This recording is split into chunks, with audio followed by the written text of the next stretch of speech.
screen. fancy. Wow. We were literally just talking about your character from Buffy. You were. Yeah, we were. We were like, I know her. I'm like, oh, we're like, she's the college roommate with the like that wrote her name on all the stuff. Yes, Like, the eggs. yes. Yeah, I said if I don't do conventions, this is my first one, but I was thinking if I did do a lot of them, that would have been a great thing to do is have eggs. Like fake eggs with the name on them. Kathy, That would be awesome. that would be a good, That would like, be instead of like so an autographed great. photo, I could sign eggs. There you go. Oh my gosh. You should start for your next convention. So you're gonna start one. pulling that Exactly. out. I was actually earlier today at a panel that was for a Buffy podcast, and they were talking about how you were their favorite character. Oh, Yeah, or like that's favorite so character that needed cool. more to do. Yeah, I wish. They certainly packed a lot in one episode. For Right. You. Right. I mean, wow, that could have been like 8. And singing. You know? Yeah, That was a lot. to leave that much of an impression with one Yeah. episode. Yeah, it's Pretty amazing. crazy. Yeah. Well, it was such a it was so cool. When I was over here, signing things, a lady brought my script for me to sign. Oh. wow. Yeah, and it was so cool. I was reading it again a little bit while she was there, and it was just so neat. I mean, it's so well written, you know, and it was just all there, pretty much on the page. So cool. Yeah, very cool. So what do you have, not in the past, but coming up? Well, in a few hours, I'll be on stage. If anyone would like to come to North Hollywood and see me. What are you doing right now? You know, I do. I'm just finishing up. I've got tonight and then next Friday and Saturday, doing a show I wrote. Yeah, so I've been doing that. I'm a playwright as well, so I'm doing that, and then I'm also going to be doing a show in the Hollywood Fringe Festival. So yeah, so if you're in LA, come see live theater. I feel like that's the best way to see your people. I don't know, to see them live on stage. Tell us the is website really where people cool. can get information. We can definitely. I'm trying to get better with social media. Yeah. I'm serious, you guys. It took me. Let's see. We did that panel at 11, and then I went back upstairs. It took me 45 minutes to post a picture on Twitter. Like I was like, this should not take. I was like, wait, did I do it? Like I'm so bad, but I do post on Twitter and on my Facebook. Dagny for official page, it'll have all that stuff on there, and yeah. So and then I have 2 more plays that I wrote that I'm not going to be in, but that are being produced. One's a noir piece that will be here in LA, called Swindle Park that I wrote, and then the other play is called Stay, and that's being produced just outside of DC in Silver Springs, Maryland. So I grew up in Maryland. Yeah, you did. Yeah. So it's premiering at the Silver Spring One Act Festival there in August. Cool. Yeah, I'm super excited about that because it's up until now I've been, my writing sort of started is just giving myself vehicles. So it's nice to transition now into like being like a writer where it's like you're not in it, you're like enjoying it and getting satisfaction out of that. So yeah, and then also all commercials and all that kind of stuff. But I did a play with James Marsters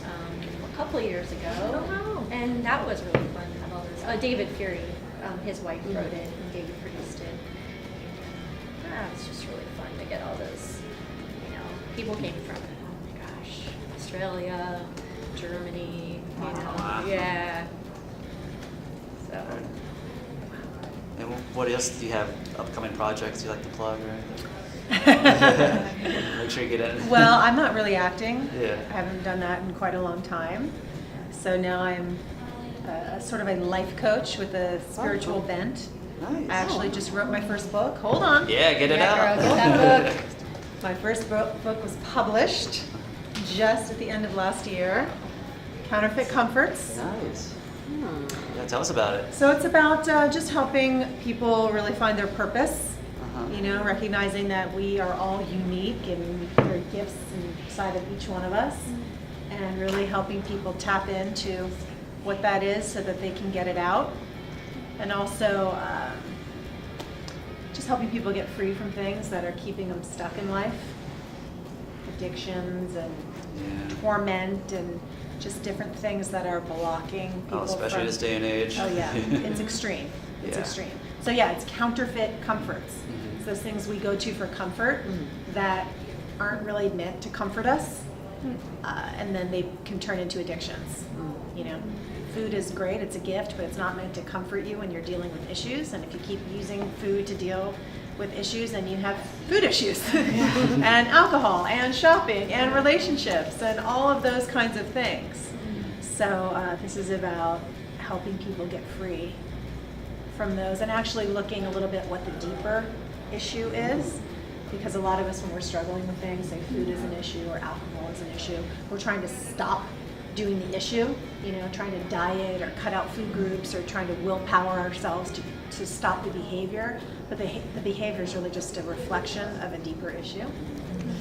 It's like unhealthy fruit to a root. So we try to deal with the fruit, but really the fruit is just a reflection of a root. So this book is about kind of going a little bit deeper, examining what's really going on with you, recognizing a lot of us were not taught how to process our feelings. We don't know how to deal with things. So when emotions come up, we want to run to counterfeits to alleviate instead of learning how to like be present, process, and be whole. So that's it in a nutshell, and it's been really rewarding to be able to help people. You know, many women especially, but men as well, have shared that it's really helped them to kind of break out of bondages and find some freedom. So it's been wonderful. I've been just traveling around the country for my book, and I speak and teach quite often, and that's what I'm doing now. And how are you on social media? Better than this one. I'm trying, I really am. This is super slow. I was late to the party too, for sure. I mean, I think last year I was like, hey guys, I just discovered this cool thing. It's called Facebook. Totally. It was so cool. You You know? were like, Oh wait, it's been out for 20 years? So yes, now I am on Facebook, Robia Scott. I have my married name now, so I don't go by my Buffy name of Lamort and Prince name of Lamort. Now I'm Robia Scott on Instagram. I really like Instagram. I think that's my favorite of the options. Twitter a little bit, Facebook kind of, but I'm sort of an Insta girl. But you can find me on all of them. Yes. And I like to stay connected with people. me too. It just might take me a year or two to understand how to touch the heart. I think heart means I like. You'll get. I think I retweeted like everyone's tweet in like my own like 10 times. I'm like, I don't know what I'm doing. I'm just pushing buttons. I think I'm supposed to do that. You'll get there. Yeah. Hilarious. You said you were writing, first writing to like give yourself vehicles. So how different is it for you as an actor, acting someone else's words versus your own? Oh, gosh, that's a good question. Well, I think it's actually helped me a little bit. I mean, I was always pretty good just from being trained to understand how to break down the script. But I think now, you know, when I write they both influence each other. Definitely my acting definitely helps my writing, because I can build something and I think write from a place where I know an actor would want to come from. And that is really, really helpful as far as rhythms and arcs and what is really going on with people that they're not saying, those kind of things. And then, yeah, I mean, I guess it's doing other people's words. Oh, I know. Yeah, I'm definitely way more respectful of getting exactly every word right. And I'll tell you, because it's something like, until you write something, it's like, oh my gosh, it's just the choice of like saying like, I went down to the store twice instead of saying twice. I went down to the store, like, where it's just like something where it's like you really, there's reasons why you choose certain words or you know, and so when people paraphrase like your words, It's true. When It's you're like a writer, every word, even you a think the, of. it needs to be in there. Exactly. But when you are an actor, you kind of like to put your own twist You on it. sure do. I would shift it a lot as an actor and throw my own thoughts You in there. do. The writers don't like that. You know, and it's like Don't sometimes it's not like that. intentional. Sometimes you forget it, or you know you learned it wrong or one of things. But Sometimes you want to make it a bit more conversational. Right. So you'll tweak it. If it's bad writing, you can change it. No, just make up something if it's to better it. But you learn when you're on the writing side. You sure that, do. Especially when you're in the room as an actor reading for writers. Yes. You want to say every word. You do. Because You want to writers really like to try. hear every word because they Very know sensitive. every single word. Especially for comedy. I mean, I think Comedy's more, important. because there's a rhythm to things, and if it's done well, which, obviously like Joss's stuff, or just really good writing, like, you just know, like, it has a rhythm, it flows, say it right.